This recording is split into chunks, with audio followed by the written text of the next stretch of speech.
ইউনূস সরকার একটি জঙ্গি সরকার এবং এখানে শেখ হাসিনাকে যেভাবে উৎখাত করা হয়েছে সেটি একটি অগণতান্ত্রিক পদ্ধতি এবং দাবি করা হচ্ছে শেখ হাসিনা একটি বৈধ সরকার ছিল। সেখানে যে বিপ্লব দেখানো হচ্ছে সেগুলো আসলে কোনো বিপ্লব ছিল না, সেগুলো জঙ্গি উত্থানের বিষয় ছিল, এমনটি দাবি করা হচ্ছে। মোদি সরকার যেভাবে আমেরিকাকে দিয়ে বাংলাদেশকে চাপের মধ্যে ফেলতে চেয়েছিল সেটি আসলে হিতে বিপরীত হয়ে গেছে, যার জন্য বলা হচ্ছে আমেরিকা বারবার ভারতকে চপেটাঘাত করছে।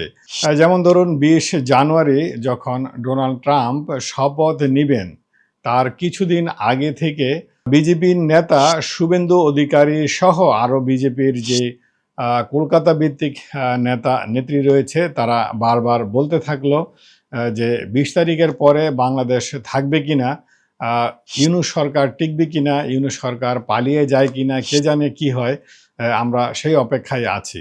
20 জানুয়ারি ট্রাম্প প্রশাসন যখন শপথ নিল তার কিছুদিন পরেই ট্রাম্প বলে দিল যে ভারতের পণ্য যদি আমেরিকার বাজারে প্রবেশ করে তাহলে 25% শুল্ক অতিরিক্ত দিতে হবে।